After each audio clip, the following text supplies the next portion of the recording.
লেখিকা প্রতীতি চৌধুরীর বালুচর সরিয়ে। তুমি এখানে এসে বসেছ? আরে আজ আমাদের ডিনারে যাওয়ার কথা ছিল না? প্রমিত সুদেষ্ণার দিকে এক ঝলক তাকিয়েই বুঝতে পারল সে রেডি হয়ে গেছে। মোমের মতো চকচকে ফর্সা শরীরে কালো শিফনের শাড়িটা যেন সুদেষ্ণার সৌন্দর্য আরও কয়েক গুণ বাড়িয়ে দিয়েছে। দেখে কে বলবে সুদেষ্ণার একটা ছেলেও আছে? মেহেরগড় সভ্যতার ইতিহাস থেকে আপাতত বেরিয়ে এসে প্রমিত ওর চশমাটা ঠিক করে নিয়ে বলল, মানে আজ বেরোবে? বৃষ্টি হচ্ছে বাইরে, তাই ভাবলাম। সুদেষ্ণা ভ্রু দুটো কুঁচকে বিরক্ত স্বরে উত্তর দিল, বৃষ্টি হচ্ছে তো আমাদের অ্যানিভার্সারিটা কি পাল্টে যাবে প্রমিত? আর তোমার মা থাকলে কদিনই বা একসাথে বেরোতে পারি? মায়ের কথা আসতেই প্রমিত আর দ্বিরুক্তি না করে ওর প্রিয় লাইব্রেরি রুম থেকে বেরিয়ে রেডি হতে গেল। সুদেষ্ণাও খুশি হয়ে ওর পিছনে গেল। গতকাল অফিসে পরে যাওয়া শার্টটাতে যেই না প্রমিত একটা হাত গলিয়েছে অমনি সুদেষ্ণা বলল, তুমি এটা পরে ডিনারে যাবে? প্রমিত বুঝে উঠতে পারল না সুদেষ্ণা কি বলতে চাইছে। তোতলিয়ে উত্তর দিল, এটা তো কাল পরেছিলাম, বসুধাদি ধুয়ে রেখেছে। সুদেষ্ণার মনে হচ্ছিল ও কোনোদিনই প্রমিতকে মানুষ করতে পারবে না। কিছুতেই ছেলেটা ওর মনের কথা বুঝতে পারে না। পরোক্ষভাবে বোঝাবার চেষ্টা না করে সোজাসুজি আলমারি থেকে একটা শার্ট বের করে বলল, এটা পরো। নিরীহ ভালো মানুষের মতো স্ত্রীর কথা শোনার পর প্রমিতে জিজ্ঞাসা করল, রিতম যাবে না? ভারী মেজাজে সুদেষ্ণা বলল, আজ আমাদের অ্যানিভার্সারি প্রমিত, তুমি তো একটা দিন অফিসে ছুটিও নিলে না, ডিনারটা অন্তত নিজেদের মতো করে। ইতস্তত করে প্রমিত বলল, আর রিতম যদি কান্নাকাটি করে? ও তো কাল থেকে বলছিল একসাথে বেরোবে। দেখছো তো কেমন ওয়েদার, বৃষ্টিতে ভিজে শুধু শুধু আবার ঠান্ডা লাগবে, তার থেকে ঘুমিয়ে পড়েছে যখন ঘরেই থাক। বসুধাদি তো রইল, তুমি অত চিন্তা করছো কেন? প্রমিত আপত্তি না করলেও ওর মনের মধ্যে চিন্তাটা রয়েই গেল। ছোট্ট 3.5 বছরের ছেলে রিতম। প্রমিতের মাও এক সপ্তাহ হলো ওনার দিদির সাথে হরিদ্বার গেছে। এই অবস্থায় বাড়িতে রিতমকে একা রেখে যাওয়াটা ওর ঠিক মনে হচ্ছিল না। নিজের চুলটা একদিকে করে ক্লাচটা হাতে নিয়ে সুদেষ্ণা বলল, কি হলো, দাঁড়িয়ে রইলে যে, চলো। সুদেষ্ণা এগিয়ে যেতেই প্রমিত দেখতে পেল ওর কালো ব্লাউজের ফাঁকে পুরো পিঠটাই প্রায় উন্মুক্ত। অবশ্য এসব নিয়ে সুদেষ্ণাকে বলেও যে তেমন কিছু লাভ হয় না সেটা প্রমিত জানে। আগেও কয়েকবার বলে দেখেছে সুদেষ্ণা, পাল্টা উত্তর দিয়েছে, মিডল ক্লাস মেন্টালিটি, এত কনজারভেটিভ কেন তুমি? পুরনো উত্তরটা মনে করেই প্রমিত একটা দীর্ঘশ্বাস ফেলে ঘর থেকে বেরিয়ে গেল। ভোরের নরম আলো জানালার কাছ দিয়ে এসে পড়েছিল প্রমিত আর সুদেষ্ণার বিছানায়। প্রমিত মন্ত্রমুগ্ধের মতো তাকিয়েছিল সুদেষ্ণার মুখের দিকে। আজও একই রকম মিষ্টি। কে বলবে মাঝে কেটে গেছে প্রায় 5টা বছর।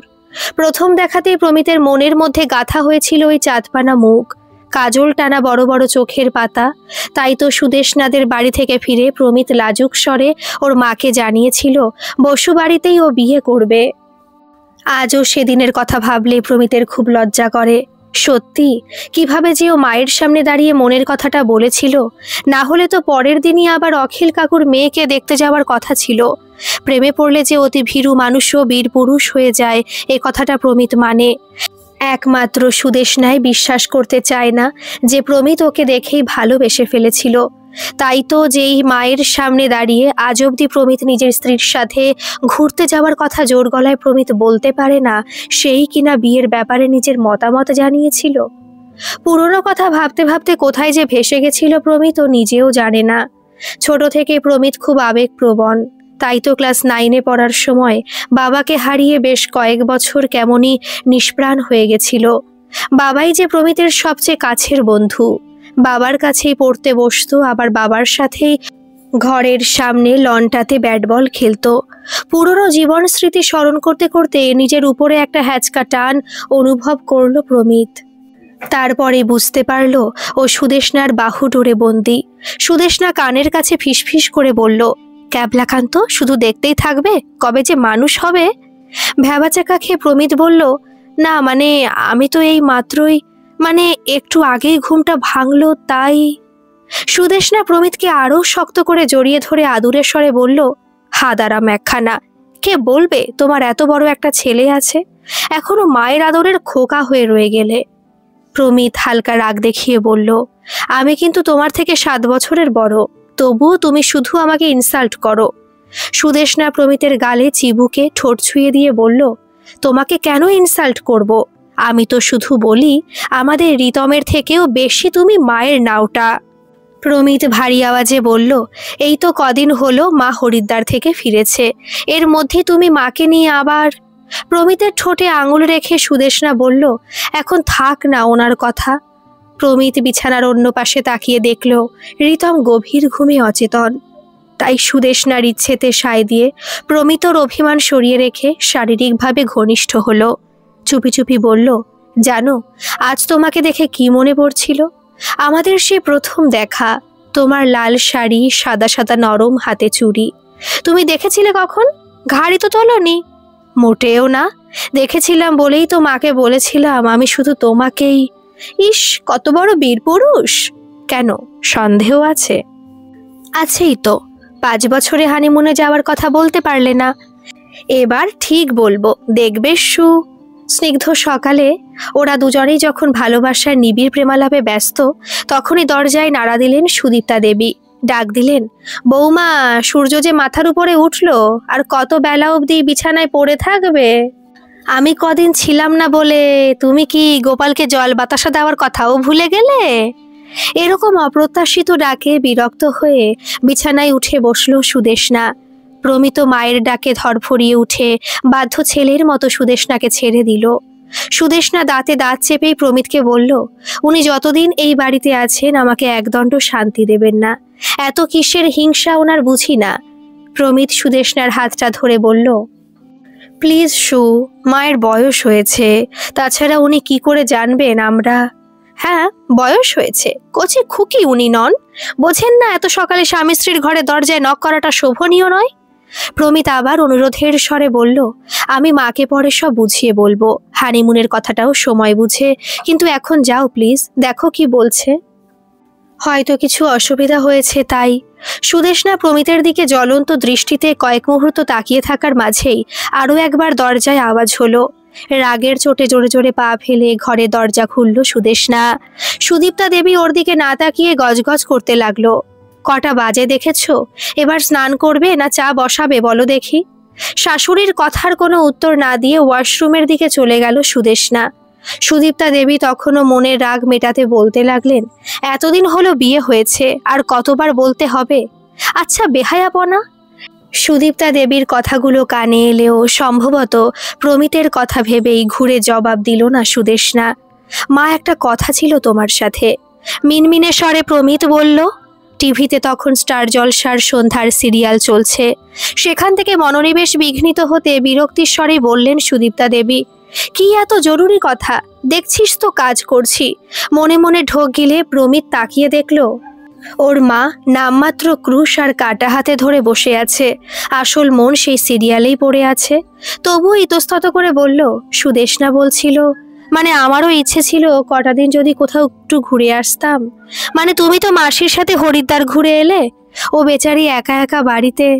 মায়ের কটমটে চাউনিতে শেষ শব্দগুলো গলাতেই মিয়ে বন্ধ হয়ে গেল। দরজার পর্দার আড়ালে দাঁড়িয়েছিল সুদেষ্ণা। প্রমিতের দিকে চেয়ে ওকে আরেকটু সাহস জোগাবার চেষ্টা করলো। মায়ের রুক্ষ দৃষ্টি উপেক্ষা করে প্রমিত বলল, বেশি দূরে না, এই দীঘা বা পুরী কাছাকাছি কোথাও কয়েকটা দিন। অফিসেও ইয়ার এন্ডিং এর কয়েকটা দিন ছুটি জমে আছে, আর সুদেষ্ণাকে নিয়ে কখনো তো কোথাও যায়নি, তাই।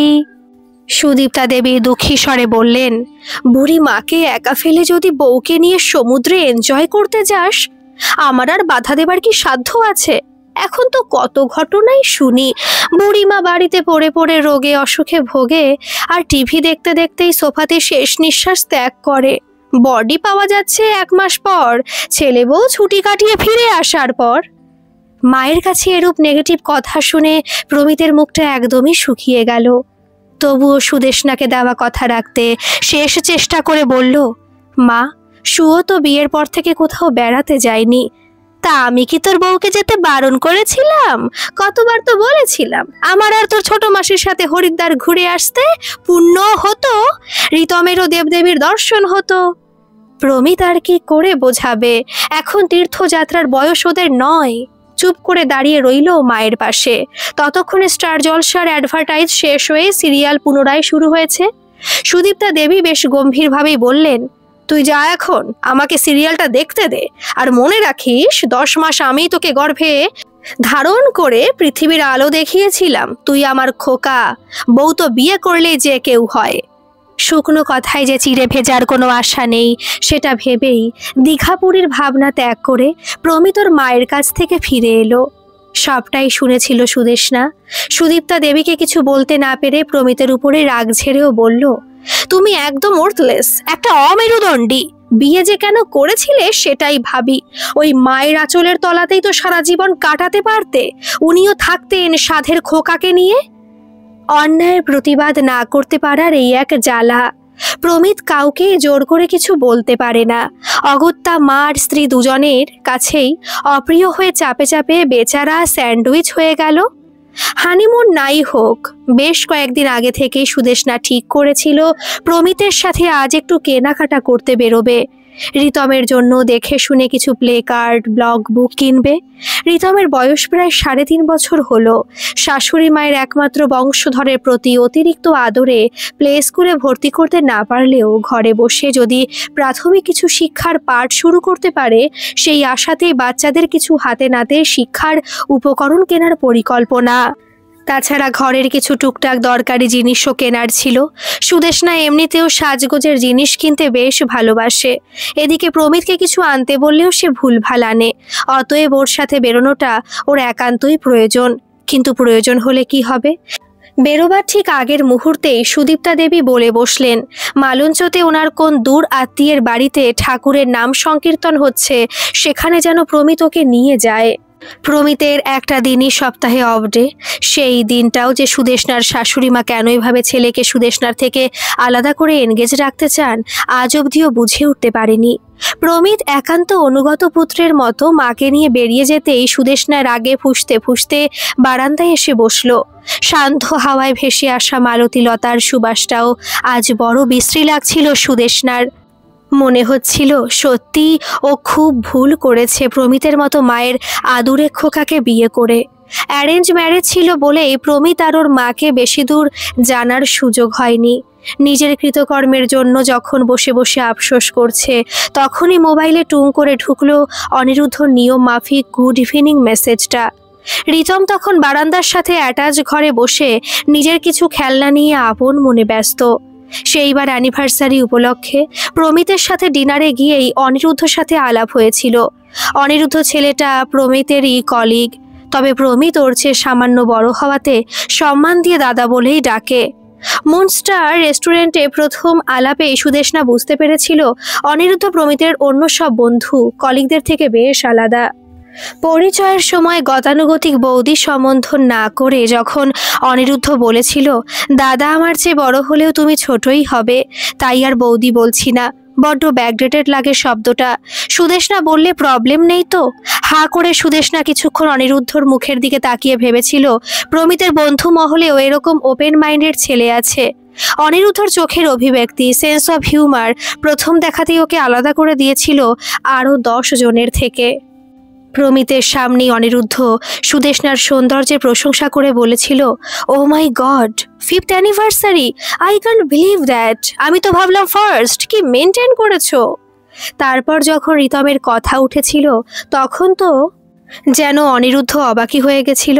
প্রমিতের কাজ চাপড়ে বলেছিল, you are really very lucky প্রমিতদা, she is still so gorgeous. আমি হলে তো মাথায় তুলে যত্ন করে রাখতাম। প্রমিত অবশ্য এসব শুনে সামনে কোনো প্রতিবাদ না করলেও বাড়ি ফিরে মুখ ভারী করছিল। নিজের বউ সম্পর্কে এরকম খোলামেলা কমপ্লিমেন্ট নেওয়ার ক্ষমতা যে প্রমিতের নেই সেটা সুদেষ্ণাও জানতো।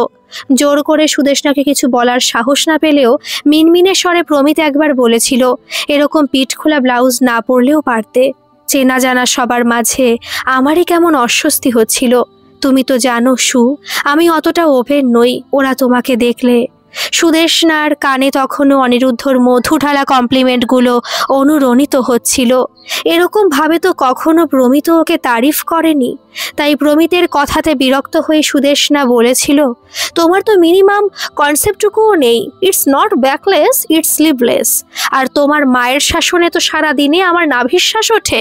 কটা দিন কি ওনার অবর্তমানেও একটু নিজের মতো থাকতে পারবো না? তাছাড়া তোমার কলিগদের সাথে দেখা হবে বলেই বা কিভাবে জানবো?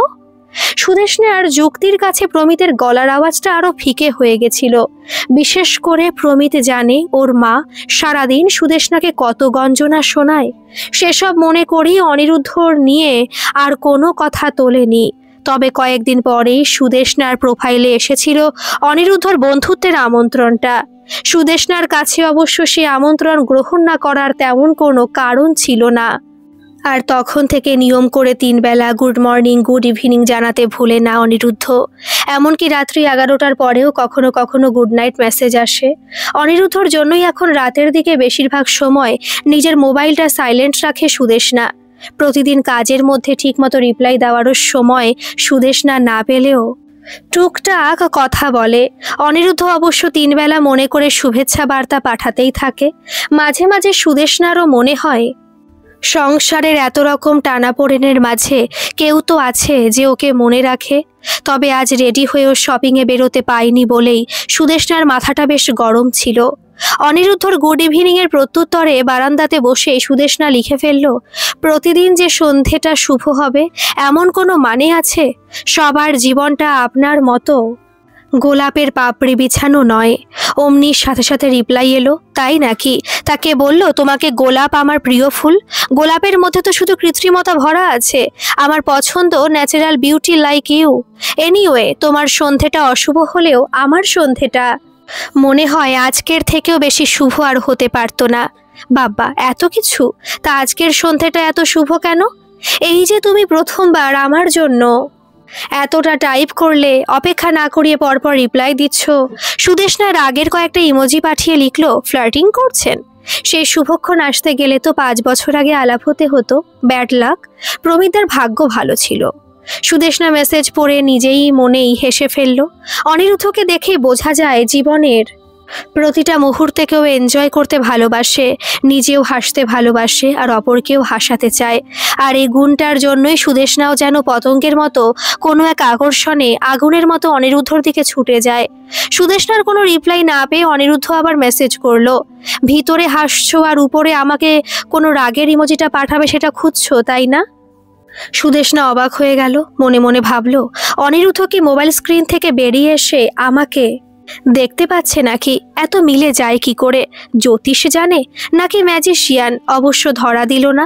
সুদেষ্ণা লিখল, আমার এত সময় নেই মিস্টার।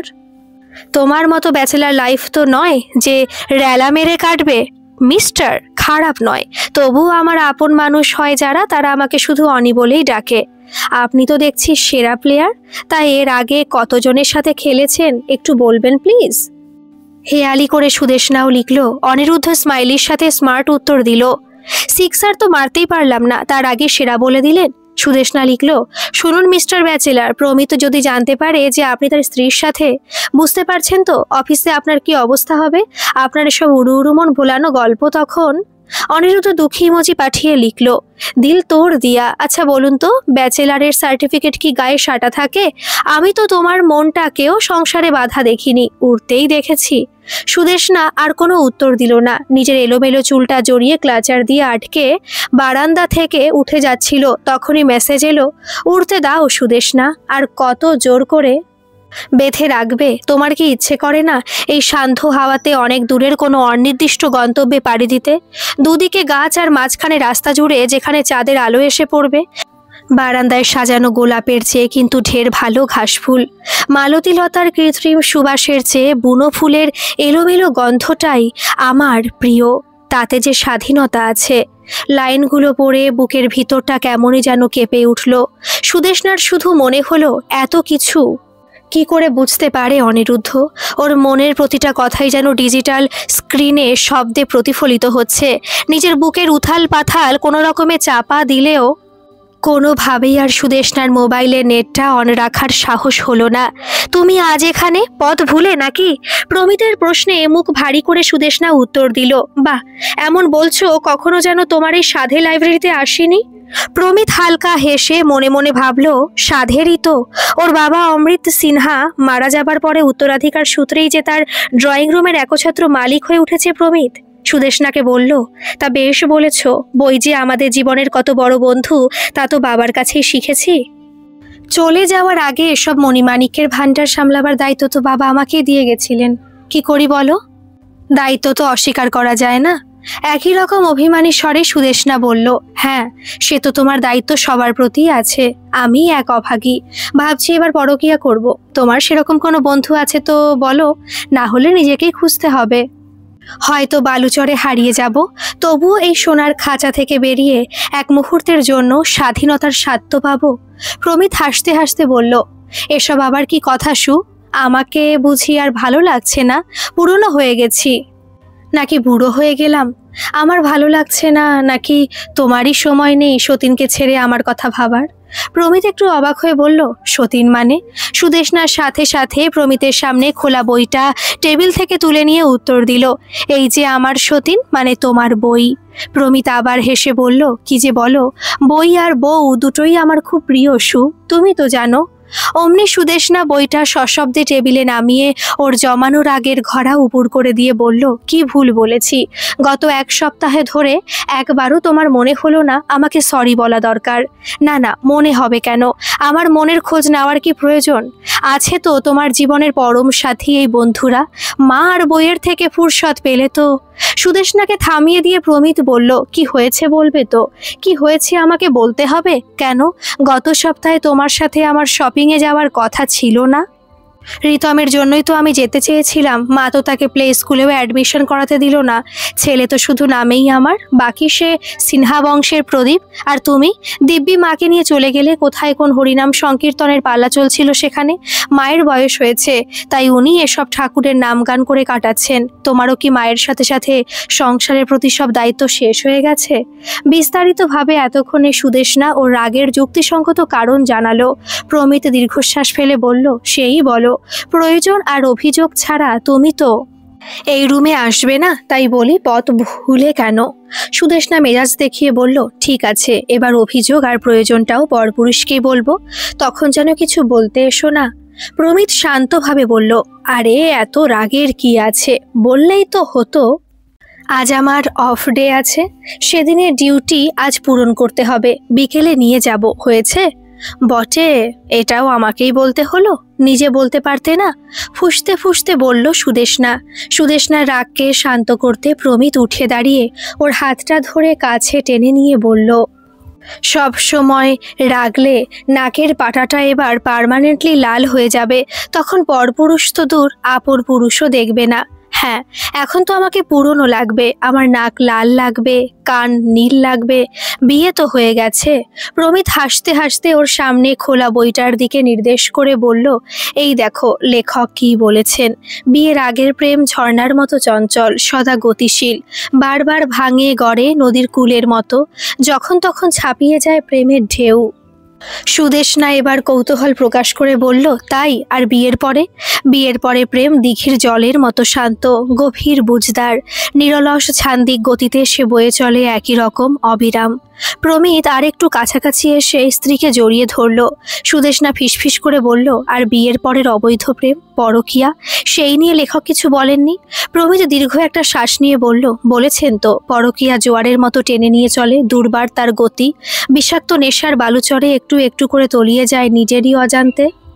বুকের ভিতরটা আরেকবার ছ্যাক করে উঠল সুদেষ্ণার।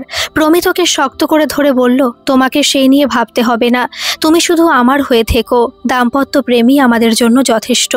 তারপরে প্রমিত আর সুদেষ্ণা দুজনে দুজনের ঠোঁটে ঠোঁট রেখে চোখ বন্ধ করে যেই একে অপরের উত্তাপ অনুভব করার চেষ্টা করেছে, অমনি সুদীপ্তা দেবী ঘরের খোলা দরজায় ঢুকে পড়ে বললেন, ওমা, আমি চারিদিকে খুঁজে খুঁজে হয়রান, আর তুমি এখানে এই ভর দুপুরে স্বামীর সাথে সোহাগ করছো? আর ছেলেটা যে কেঁদে কেঁদে অস্থির, কেমন মা তুমি? সুদেষ্ণা সাথে সাথে লজ্জাতে মাথা নামিয়ে নিলেও রাগে ওর ব্রহ্মতালু অবধি কাঁপতে লাগলো। ছেলের দিকে তাকিয়ে সুদীপ্তা দেবী ভর্ৎসনার সুরে বললেন, তোরই বা কেমন আক্কেল খোকা, বৌমার এত সব কাজ পড়ে আছে আর তুই ওকে এখানে আটকে রেখেছিস? একটু থেমে সুদীপ্তা দেবী আবার দুজনকে উদ্দেশ্য করেই এমনভাবে কথা বলতে লাগলো যেন ওরা কোনো বড় অন্যায় করে ফেলেছে। তোদের বিয়ে তো আজ হয়নি, 5 বছর হয়ে গেল, এখনো কেন যে এত আদিক্ষেতা বুঝি না বাপু। সুদেষ্ণার মনে হচ্ছিল ওর শাশুড়ি মা এমন করে কথা বলছেন যেন ওরা 5 বছর বিয়ে করেনি, 50-এ এসে অবতীর্ণ হয়েছে। প্রমিতের দিকে ভারী মেজাজে একবার তাকালো সুদেষ্ণা, যদি ওর মাকে ঘুরে কিছু বলে, কিন্তু যে এত বছরে কখনো মায়ের অন্যায়ের কোনো প্রতিবাদ করেনি, সে আজ কি করবে? সুদীপ্তা দেবী বলতে লাগলো, লজ্জার মাথা খেয়ে এখনো তুমি দাঁড়িয়ে আছো? ছেলে কাঁদছে আর আজব নির্লজ্জ হয়ে উঠছো তো? কি করে পারো খোকাকে হাতে করার জন্য যে কত নিচে নামতে পারো তুমি? নিজের চোখে না দেখলে তো বিশ্বাসই হতো না। ছলছলে চোখে প্রমিতের প্রতি ঘোর অভিমানেই ঘর থেকে বেরিয়ে চলে গেল সুদেষ্ণা। সকালে সুদেষ্ণার বাপের বাড়ি থেকে দায়সারা কলটা একবার এসেছিল ওর মোবাইলে, তারপরে কোথায় কি আর কেউ মনেই রাখেনি। এবছর প্রমিতকেও ও ইচ্ছে করেই মনে করায়নি। তাছাড়া ওর শাশুড়িমা জানলেও হয়তো বলতেন, ছেলের মায়ের আবার জন্মদিন কিসের? তার মতে জন্মদিন শুধু ছেলেরই হয়। তবুও চাপা অভিমানটা সুদেষ্ণার প্রমিতের উপরেই হচ্ছিল। ওর কাছেও কি এটুকু আশা করার অধিকার ওর নেই? এই নাকি প্রমিত ওকে ভালোবাসে? সন্ধে হতেই সুদীপ্তা দেবী গেলেন পাশের বাড়িতে। সুদেষ্ণা জানে ওখানে গিয়েও উনি সুদেষ্ণারই সমালোচনা করেন। সুদীপ্তা দেবীর মতোই আরও কয়েকজন বয়স্ক মহিলা সেখানে জমায়েত হন। বৌমাদের নিন্দা করতে পারলে বৌমাদের হাতের রান্না সহজে হজম হয়। অনিরুদ্ধ ঠিকই বলে, সত্যি ওর জীবনটা খাঁচাতে বন্দি পাখির মতো হয়ে গেছে। খাঁচার বাঁধন ছেড়ে উড়বারও উপায় নেই, আর আকাশের দিকে তাকালেও মনটা হু হু করে। ফেসবুকের 50টা জন্মদিনের শুভেচ্ছার মধ্যে একটা অনিরুদ্ধ শুভেচ্ছা বার্তা আছে। এই অনিরুদ্ধ ছেলেটা সত্যিই অদ্ভুত। মানুষের মন বোঝার, মন ভালো করে দেওয়ার অদ্ভুত ক্ষমতা যেন ওর মধ্যে সবসময় থাকে। আজকেও তো তাই জন্মদিনের শুভেচ্ছাতে লিখেছিল, খাঁচার বাইরে উঠতে না পারো, খাঁচার মধ্যেই আকাশকে আসতে দিও, তোমার অপেক্ষায় অচেনা অতিথি, শুভেচ্ছা পাঠায় যুগ যুগ জিও। বেশ কয়েকবার আপন মনে পড়েই ধন্যবাদ টাইপ করলো সুদেষ্ণা। সাথে সাথে মেসেজ এলো, জন্মদিনে ইনভাইট করলে না? সুদেষ্ণা লিখলো, হাউসওয়াইফদের আবার জন্মদিন? অনিরুদ্ধ লিখে পাঠালো, সে তুমি আমন্ত্রণ না করলেও আমি কিন্তু পৌঁছে গেছি তোমার ঘরের দরজায়। সুদেষ্ণা কয়েকটা স্মাইলি পাঠিয়ে উত্তর দিল, হেয়ালি করছো? মেসেজ পৌঁছবার আগেই যখন কলিং বেল বেজে উঠল, তখন সত্যি বেলের ঘণ্টিটা ওর বুকের ভিতরেও ধুকপুক করে উঠল। অনিরুদ্ধ এভাবে যে ঘর অবধি আসতে পারে ও কখনো কল্পনাও করেনি। সুদেষ্ণা বারান্দা দিয়ে উকি মারতেই দেখতে পেল সত্যি অনিরুদ্ধ এসেছে। প্রমিতের সাথে হ্যান্ডশেক করে বলছে, আরে সেদিন তোমরা ইনভাইট করলে, ভাবলাম আজ ফাঁকা আছি যখন চলে আসি। তারপর সুদেষ্ণার জন্মদিন, বার্থডে গার্ল কোথায়? এই পার্টি টার্টির ব্যবস্থা করছো তো প্রমিত দা? প্রমিত হকচকিয়ে কিছুক্ষণ দরজাতে দাঁড়িয়ে থেকে কোনো রকমে নিজেকে সামলে বলল, তুমি জানলে কি করে? মানে? অনিরুদ্ধ হালকা হাসিতে বলল, আরে আজকাল ফেসবুকের দৌলতে ও সবার মনে রাখতে হয় নাকি? ইতস্তত করে রিতমকে কোলে নিয়ে সুদেষ্ণা অনিরুদ্ধর সামনাসামনি গিয়ে দাঁড়াতেই হাত বাড়িয়ে অনিরুদ্ধ বলল, হে গর্জাস লেডি, হ্যাপি বার্থডে। প্রমিতের দিকে আর চোখে একবার তাকিয়ে দেখল সুদেষ্ণা। এক মুহূর্তের জন্য ওর মনে হচ্ছিল বিষয়টা ঠিক হচ্ছে না, প্রমিতের খারাপ লাগতে পারে, কিন্তু পরের মুহূর্তেই মনে হলো কিসের খারাপ লাগা? এতদিন ওর খারাপ লাগার কোনো গুরুত্ব দিয়েছে প্রমিত? এমনকি আজ তো ওর জন্মদিন বলেও মনে রাখেনি। প্রমিতের সামনেই হালকা হেসে অনিরুদ্ধর সাথে হ্যান্ডশেক করে সুদেষ্ণা বলল, থ্যাংক ইউ। অনিরুদ্ধ নিজের পকেট থেকে ছোট্ট একটা বক্স বের করে সুদেষ্ণাকে দিয়ে বলল, তুমি তো ইনভাইট করলে না, আমি কিন্তু বিনা ইনভিটেশনেও গিফট নিয়ে এসেছি। Hair is a little gift for the beautiful lady. Sudeshna এবার একটু ইতস্তত করে এই উপহারটা নিল। প্রমিতকে জেলাস অনুভব করতে দেখে সুদেষ্ণার অবশ্য খুব একটা খারাপও লাগছিল না, বরং মনে হচ্ছিল যে ছেলে স্ত্রীর একটা আবদারও পূরণ করতে পারে না, তার তো এটুকু শান্তি অবশ্যই প্রাপ্য। প্রমিতের মনের অবস্থা বুঝে পরিস্থিতি হালকা করতে অনিরুদ্ধ বলল, তারপর বলো প্রমিত দা, কিভাবে এনজয় করলে স্পেশাল দিনটা? আজ তো ছুটিই ছিল। প্রমিত মিথ্যে বলতে না পেরে সুদেষ্ণার দিকে অসহায়ভাবে তাকিয়ে রইল। সুদেষ্ণা হেসে বলল, ওর কি স্পেশাল আর কি নর্মাল? সারাদিন তো বই নিয়েই কাটে। হঠাৎ অনিরুদ্ধ বলে বসলো, আচ্ছা চলো তোমাদের সে বিখ্যাত লাইব্রেরিটা দেখাবে। প্রমিতা, তুমি যতই সেসব মণিমাণিক্য লুকিয়ে রাখো, সুদেষ্ণা কিন্তু আমাকে সব বলেছে। এবার প্রমিত আরো বেশি অবাক হয়ে গেল। সুদেষ্ণার সাথে যে অনিরুদ্ধর এত কথা হয় সেসব তো জানেই না, সুদেষ্ণা ওকে বলেইনি বা কেন? সুদেষ্ণাও বেশ খানিকটা অবাক হয়ে গেছিল। অনিরুদ্ধ যে এভাবে প্রমিতের সামনে ওদের আলাপচারিতা রাখবে ও কল্পনাও করেনি। প্রমিতের অফিসে কাজ করে অনিরুদ্ধ, তাই ওকে উল্টোপাল্টা কিছু বলা মানে অফিসে একটা খারাপ পরিস্থিতির সৃষ্টি হতে পারে। তাছাড়া কাউকে আঘাত করে কথা বলাটা এমনিতেও প্রমিতের স্বভাব বিরুদ্ধ। তাই হাসি মুখেই বলল, না এমন কিছু নয়, ওই বাবা বই পড়তে খুব ভালোবাসতেন, সেই থেকেই কিছু আমার কেনা, তবে বেশিরভাগটাই বাবার সংগ্রহের। রিতমকে নিয়ে সুদেষ্ণাও ওদের পিছন ধরলো। বুকের ভিতরটা কেমন যেন ধকধক করছিল সুদেষ্ণার, পাছে প্রমিতকে আরও কিছু বলে বসে অনিরুদ্ধ আর তাতে ওকে ভুল বোঝে। অনিরুদ্ধ বইয়ের তাক দেখতে দেখতে বিস্ময়ে বলল, ওয়াও অ্যামেজিং, কত পুরনো সব কালেকশন। ভাগ্যিস সুদেষ্ণা বলেছিল, এবার তো দেখছি মাঝে মাঝেই বইয়ের খোঁজে তোমাদের ঘরে হানা দিতে হবে। কি আপত্তি নেই তো সু? প্রমিতি কেবল এতদিন সুদেষ্ণাকে ওই নামে ডেকে এসেছে, তাই আজ অনিরুদ্ধর মুখে সুর শুনে প্রমিতার মনে হলো ওর ভিতরটা কেউ যেন কাটাছেঁড়া করতে শুরু করেছে। অনিরুদ্ধ ওর দিকে তাকাতেই হালকা হাসলো সুদেষ্ণা। ওদের প্রতিবার চোখাচোখিতে আরো বেশি রক্তাক্ত হচ্ছিল প্রমিত। রিতম সুদেষ্ণার আঁচলটা টেনে বলল, মা এই আঙ্কেলটা তোমাকে গিফট দিল কেন? সুদেষ্ণা রিতমকে কোলে নিয়ে বলল, আজ আমার জন্মদিন তো তাই। রিতম ঠোঁট ফুলিয়ে বলল, আর আমার গিফট? সুদেষ্ণা গলাটা ঝেড়ে ফিসফিস করে রিতমকে বলল, এরকম বললে আঙ্কেল হ্যাংলা ভাববে না? তোমার যখন জন্মদিন হবে তখন আঙ্কেল তোমাকেও। সুদেষ্ণার কথাটা শেষ হবার আগেই অনিরুদ্ধ ওর সামনে বড় একটা ক্যাডবেরি ধরে বলল, রিতমের গিফট? রিতম চকলেট পছন্দ করে তো। রিতমের মায়ের জন্য গিফট আনবো, রিতমের জন্য আনবো না, এমন হয় নাকি? রিতম সাথে সাথে খুশি হয়ে চকলেটটা নিয়ে বলল, থ্যাংক ইউ আঙ্কেল।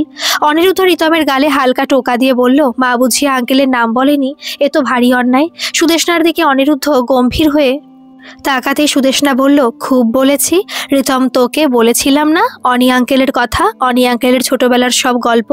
রিতম একটু ভেবেই বলল, হ্যাঁ মনে আছে তো। আঙ্কেলের স্কুলে একদম ভালো লাগতো না, মনে হতো টিয়া পাখিটার মতো খাঁচাতে বন্দি। তাই একদিন একা একা স্কুল থেকে বেরিয়ে হারিয়ে গেছিল, ভুল রাস্তায় হাঁটতে হাঁটতে জঙ্গলে পৌঁছে গেছিল, আর সেই জঙ্গলেই একজন কাঠুরিয়া আঙ্কেলকে দেখতে পেয়েছিল। প্রমিতের মাথার মধ্যে সব তালগোল পাকিয়ে যাচ্ছিল। সুদেষ্ণার সাথে যে অনিরুদ্ধ নিজের ব্যাপারে এত সব কথা হয়েছে ভাবতেই পারছিল না।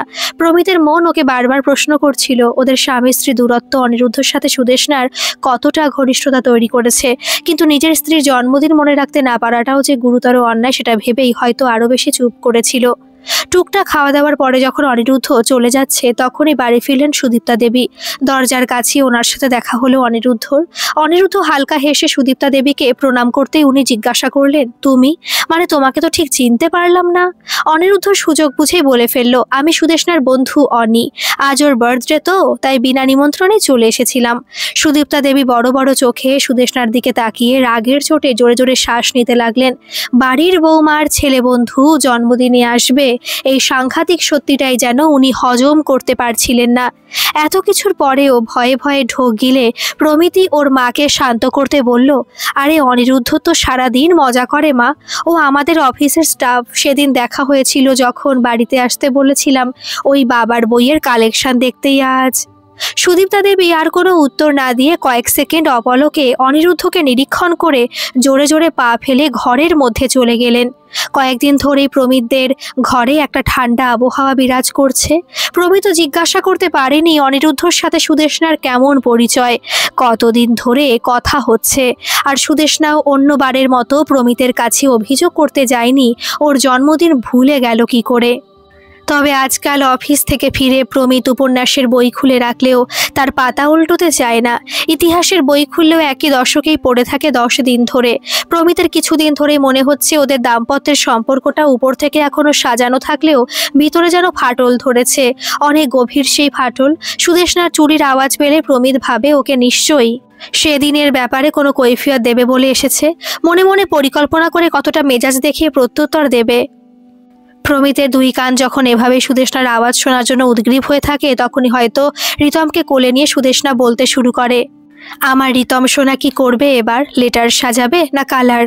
আচ্ছা রিতম বলো তো, এই বলটা কি কালার? দীর্ঘশ্বাস ফেলে প্রমিত নিজের কানকে বোঝায় কদিন আর চুপ করে থাকবে, কথা তো ওকে বলতেই হবে, তখনও নিজেও দেখবে। অবশেষে প্রমিতের ভাবনারই জয় হলো। সুদীর্ঘ মৌনতা ভঙ্গ করে সুদেশনাই বলল, আজ বিকেলে বাজারে যাওয়ার ছিল। রিতমের প্যান্টগুলো সব ছোট হয়ে গেছে, ওর কয়েকটা জামা প্যান্ট কিনতাম। আর এতদিনের জমানোর আগে গম্ভীর স্বরে প্রমিত বলল, বিকেলে আমার সময় হবে না, ফিরতে রাত্রি হবে। সুদেশনা যেন এরকমই কিছু উত্তর আশা করেছিল, হালকা হেসেও বলল, জানি তো সময় হবে না, আমি রিতমকে নিয়ে বেরোবো, কারটা রেখে যাওয়ার কথা বলছিলাম। হা করে কিছুক্ষণ সুদেশনার মুখের দিকে তাকিয়ে রয়ে গেল প্রমিত, তারপরেই বলল, তুমি একা? হ্যাঁ, তাছাড়া কি করব, তোমার তো সেই একদিন অফ ডে, মা আবার সেদিন ডাক্তারের কাছে নাম লিখিয়ে রেখেছে, তাই অহেতুক অপেক্ষা করে আর কি হবে, তাছাড়া অপেক্ষা করাটাও এখন ছেড়ে দিয়েছি, যন্ত্রণা ছাড়া তো তাতে আর কিছু জোটে না। প্রমিত বুঝতে পারলো সুদেশনা ঘুরিয়ে কথাগুলো ওকেই শোনালো, হয়তো অপেক্ষা বলতে জন্মদিনের অপেক্ষার কথা। প্রমিত আর কোনো উত্তর না দিয়ে রাগে গড়গড় করতে করতে পার্স থেকে কার্ডটা বের করে টেবিলের উপরে নামিয়ে চলে গেল। প্রমিত অভিমানে সুদেশনার উপরে বাড়িতে ঠিক মতো নজর রাখতে না পারলেও অফিসে বেশ নজর রাখে অনিরুদ্ধর উপরে। ওর কানে মোবাইল দেখলেই মনে হয় সুদেশনার সাথেই কথা বলছে কিনা। এমনিতেই সুদেশনাকে নিয়ে আগেও নিরাপত্তাহীনতায় ভুগত প্রমিত, তবুও কোথাও যেন একটা ভরসা ছিল ও শুধুই প্রমিতের। আর এখন সে ভরসার ভিত্তিটাও খুব নড়বড়ে হয়ে গেছে। অনিরুদ্ধকে আজ তাড়াতাড়ি অফিস থেকে বেরিয়ে যেতে দেখেই প্রমিতের ষষ্ঠ ইন্দ্রিয় যেন লাফিয়ে উঠল। তাড়াতাড়ি গিয়ে অফিসের ম্যানেজারের কাছে খোঁজ নিল, অনিরুদ্ধ নাকি জরুরি কাজ পড়েছে, তাই লিভ নিয়ে বেরিয়ে গেছে। প্রমিতের শির দ্বারা বেয়ে একটা ঠান্ডা স্রোত নেমে গেল। সুদেশনা আজ বেরোবে বলেছে আর অনিরুদ্ধ অফিস থেকে বেরিয়ে গেল। এটা কি নিছকই ওর ভাবনার ভুল? সেদিনে হেয়ালি করে বলা সুদেশনার কথাটা কানে আসছিল, এবার অভিযোগ বা প্রয়োজন পড়লে পরপুরুষকেই বলবো। প্রমিতের আজ প্রথমবার নিজেকে ভীষণ অসহায় লাগছে। বেশ কয়েকটা কল করলো সুদেশনার ফোনে, একটাও রিসিভ হলো না। অস্থিরভাবে ভাবতে লাগলো, কি ভুলে ওর সংসারে এমন আগুন লাগলো। না, কিছুতেই ও সুদেশনাকে হারাতে পারবে না। আর এক মুহূর্ত দেরি না করে প্রমিত লিভ নিয়ে অফিস থেকে বেরিয়ে গেল। যখন ঘর পৌঁছালো তখন সুদেশনা বেরোবার জন্য প্রায় প্রস্তুত। সি গ্রিন কালারের একটা শাড়ি পরেছে আর গলায় অনিরুদ্ধর উপহারে দেওয়া মুক্তোর পেন্ডেন্টটা। ওটা দেখে সম্ভবত প্রমিতের আরো বেশি মাথা গরম হয়ে গেল। সুদেশনা প্রমিতকে দেখে বেশ অবাক হয়ে জিজ্ঞাসা করলো, তুমি এখন, মানে তুমি যে বললে লেট হবে? প্রমিত দাঁতে দাঁত চেপে বলল, তাই এখন কি অন্য কাউকে এক্সপেক্ট করেছিলে? প্রমিতের চোখ মুখের ভাব দেখে হালকা হেসে সুদেশনা বলল, না করিনি, কিন্তু করলেও তোমার কি সমস্যা? একা একা কেনাকাটার চেয়ে তো ভালো সাথে কোনো বন্ধু থাকলে। রাগের চোটে চোয়াল শক্ত হয়ে আসছিল প্রমিতের। সুদেশনার দিকে তাকিয়ে বলল, লজ্জা করছে না তোমার? রিতমকে রেডি করতে করতে খুব সাধারণ স্বরে সুদেশনা বলল, কি মুশকিল, সবেতেই শুধু লজ্জা করতে হবে? বরকে আদর করলেও লজ্জা, আবার বন্ধুর সাথে বেরোলেও লজ্জা। তোমাদের বাড়িতে তো দেখছি সারাদিন গেরুয়া পরে ঠাকুর নাম করতে হবে। প্রমিত বুঝতে পারল সুদীপ্তা দেবীর সেদিনের কথাটাই ঘুরিয়ে শোনাচ্ছে সুদেশনা। তবুও রাগের চোটে পাল্টা বলে বসলো, গেরুয়া কেন পড়বে? দিব্যি তো তার দেওয়া মুক্তোর মালা পরে নাচতে নাচতে ডেটে যাচ্ছ। তোমার দেখছি সত্যি কোনোদিন এসব নিয়ে কনসেপ্ট তৈরি হবে না। এটা পেন্ডেন্ট, চেনটা আলাদা, মুক্তোর মালা কেন হবে? আরো বেশি রেগে গিয়ে কিছু একটা বলতে যাচ্ছিল প্রমিত, তখনই সুদীপ্তা দেবী এসে বললেন, খোকা তুই আজ তাড়াতাড়ি ফিরে গেছিস, তাহলে ভালোই হয়েছে, চল তো ছোট মাসির ঘর থেকে একটু ঘুরে আসি, সত্যনারায়ণের পুজো আছে, আমি একা একা কি করে যাব ভাবছিলাম। দেখলি নারায়ণের কৃপা কেমন, তোকে আজ তাড়াতাড়ি ঘরে পাঠিয়ে দিল। সুদেশনা কিছু না বলে মুচকি হাসলো। প্রমিতের মনে হলো যেন ওকে বিদ্রুপ করলো। প্রমিতের মতো ঠান্ডা মাথার ছেলেও মাথা ঠিক রাখতে না পেরে আজ প্রথমবার ওর মায়ের বিপক্ষে গিয়ে বলল, আমাকে যেতে হবে কেন? টোটো করে নাও, আমি শুয়ের সাথে বেরোচ্ছি। সুদীপ্তা দেবী কিছুক্ষণের জন্য পুরো থ হয়ে দাঁড়িয়ে রইলেন। ওনার ছেলে যে কখন ওনার বিরুদ্ধে বলতে পারে সেটা এতদিন ওনার কল্পনার অতীত ছিল। কোনো রকমে নিজেকে সামলে রাশভারী গলায় বললেন, কেন সুদেশনা নিজে যেতে পারবে না? তুই কি ওর ড্রাইভার যে আগে পরে ঘুরতে হবে? প্রমিত আগের মতো মেজাজে বলল, আমি কি তোমার ড্রাইভার যে যেখানে বলবে ছুটতে হবে? সুদীপ্তা দেবী রাগে চোখ বড় বড় করে বললেন, খোকা আবারও বলছি, বউকে লাই দিয়ে মাথায় তুলিস না, বুঝবি যখন ধরাকে সরা দেখবে। সুদীপ্তা দেবীকে থামিয়ে দিয়ে প্রমিত বলে উঠল, হ্যাঁ আমার বউ তো, তাই আমাকে বুঝতে হচ্ছে মা, আর দয়া করে আমাকে বুঝতে দাও, তুমি এসবে থেকো না। প্রমিতের যে এত তাড়াতাড়ি এতটা পরিবর্তন ঘটবে সেটা অবশ্য আজকের ঘটনাটা সচক্ষে প্রত্যক্ষ না করলে সুদেশনা নিজেরই বিশ্বাস হতো না। শপিং মলের মধ্যেও প্রমিত বেশ কয়েকবার সুদেষ্ণাকে শুনিয়ে রিতমকে বলল, তোর মায়ের আজ খুব কষ্ট হচ্ছে বুঝলি, কত আশা করে বেরিয়েছিল। সুদেষ্ণা অবশ্য কোনো প্রত্যুত্তর দেয়নি, শুধু দেখছিল কিভাবে প্রমিত ছটফট করছে আর এদিক ওদিক তাকিয়ে কাউকে খুঁজছে। হয়তো ভাবছে অনিরুদ্ধ আশেপাশে কোথাও এসেছে কিনা। মোবাইলটা হাতে নিয়ে সুদেষ্ণা কিছু টাইপ করলেই প্রমিত ঝুঁকে পড়ে বারবার দেখার চেষ্টা করছিল। শেষে যখন ওরা খেতে বসলো আর সুদেষ্ণা মোবাইল হাতে নিয়ে হাসতে হাসতে টাইপ করতে লাগলো, তখন আর ধৈর্য রাখতে পারলো না প্রমিত। সরাসরি সুদেষ্ণাকে বলে ফেললো, তোমাদের সম্পর্কটা ঠিক কতটা ঘনিষ্ঠ একটু বলবে? সুদেষ্ণা তাতেও নির্লিপ্ত ভঙ্গিতে বলল, কেন, আমাকে ডিভোর্স দেবে? প্রমিতের চোখ প্রায় কপালে উঠে গেল। ও কখনো ভাবতেও পারেনি সুদেষ্ণা এভাবে ওর সাথে কথা বলবে। ভারী মেজাজে প্রমিত বলল, তাতে তো তোমার ভালোই হবে তাই না? পরকীয়ার বাধাটা চেয়ে উঠে যাবে কেন? তোমার মায়ের তো আমাকে পছন্দ নয়, উনিও ওনার ছেলে নতুন বিয়ে দিতে পারবেন। তাছাড়া তুমিই তো বলেছিলে পরকীয়ার নেশা জোয়ারের মতো দুর্বার গতিতে টানে, তাই ভাবলাম হালকা ভেসেই দেখি, ক্ষতি কি? রাগে ফুঁসতে লাগলো প্রমিত। রিতম এত সব কথা বোঝে না। ওর নতুন কেনা কচ্ছপের নরম বালিশটা নিয়ে নিজের মনে খেলছিল। সুদেষ্ণা কয়েক সেকেন্ড পরে প্রমিতের দিকে তাকিয়ে হালকা হেসে বলল, ও, নাকের পাটাটা পার্মানেন্টলি লাল হয়ে গেলে আবার কোনো মেয়ের যদি পছন্দ না হয় তখন তোমার মা আমাকে দোষ যেন না দেয়। প্রমিতের চোখ দুটো এবার ছলছলে হয়ে গেল। কাঁদো কাঁদো স্বরে বলল, কেন সু, কেন এরকম করলে আমার সাথে? আমি কি অন্যায় করেছিলাম বলো? সুদেষ্ণা প্রমিতের দিকে একদৃষ্টে চেয়ে বলল, অন্যায় করা আর অন্যায়কে সমর্থন করা দুটো কিন্তু একই হয়। কখনো অন্যায়ের প্রতিবাদ করার সাহস দেখিয়েছো? বীর পুরুষ আর কাপুরুষ কিন্তু বিপরীত শব্দ। প্রমিত চুপ করে বসে রইল। টেবিলের চিকেন রেজালা তন্দুরি রুটির একটা খণ্ড আর ওর দাঁতে কাটতে ইচ্ছা করছিল না। প্রমিত নিজের বিবেকের দংশনে অস্থির হয়ে উঠছিল। ওর মন যেন বারবার ওকে বলছিল সব দোষ ওর, তাই প্রায়শ্চিত্ত ওকেই করতে হবে। সব শেষ হয়ে গেছে। সুন্দর স্ত্রী আর মিষ্টি ছেলেটাকে নিয়ে প্রমিতের সুন্দর সংসারটা আজ ভেঙে গেছে। তোমার মতিগতি কি বলো তো বৌমা? আমার ছেলেটা খাওয়া দাওয়া করছে না, দিনের পর দিন শুকিয়ে যাচ্ছে, আর তুমি সকালে সন্ধে ফোন কানে নিয়ে ছাদে দাঁড়িয়ে হাওয়া খাচ্ছ। তোমার মতলবটা কি? মোবাইলটা কান থেকে সরিয়ে সুদেষ্ণা বলল, আপনার খোকা খাওয়া দাওয়া না করলে আমি কি করতে পারি? সুদীপ্তা দেবী গম্ভীর গলায় বললেন, ও মা, এ কেমন কথা? তুমি তার স্ত্রী নও? তোমার তার প্রতি কোনো দায়িত্ব নেই? তুমি দেখবে না তার কি হয়েছে?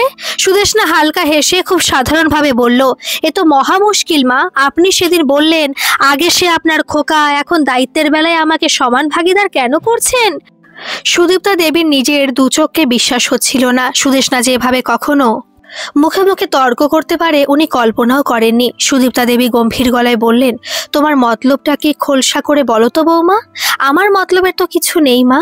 আপনার যদি মনে হচ্ছে আমি আপনার সন্তানের ঠিকমতো যত্ন আতির করতে পারছি না, তবে ডিভোর্সের ব্যবস্থা করে দিন। আপনার খোকার আবার বিয়ে দিন, তবে এবার একটু দেখে শুনে বিয়েটা দেবেন। সে যেন আবার আমার মতো আপনার খোকাকে হাতে করার না চেষ্টা করে। বড় বড় চোখে সুদীপ্তা দেবী বলে উঠলেন, বৌমা। পিছনে যে কখন প্রমিত এসে দাঁড়িয়েছে ওদের দুজনের কেউই খেয়াল করেনি। প্রমিতি এবার বলল, হ্যাঁ মা, ও আমাদের সংসারে ভালো নেই। ও মুক্তি চায়, হয়তো অন্য কারোর সাথেই ভালো থাকবে, তোমার খোকার সাথে নয়। প্রমিতের কাছে সুদেষ্ণা এতটা শক্ত কথাও আশা করেনি, তবুও চুপ করে দাঁড়িয়ে রইল। সুদীপ্তা দেবী ধমকে বললেন, কি সব বলছিস? তোরা কি দুজনেই পাগল হয়ে গেছিস? বাড়ির বউ অন্য কারোর সাথে ভালো থাকবে মানে? ও বুঝেছি, সেই ছোড়াটার সাথে প্রেম প্রীতি করেছে না? জন্মদিন বলে ঘরে এসেছিল সেদিন। ছি ছি, দাঁড়া, আমি ওর বাপের বাড়িতে ফোন করছি, একটা হেস্তনেস্ত করেই ছাড়বো আমি।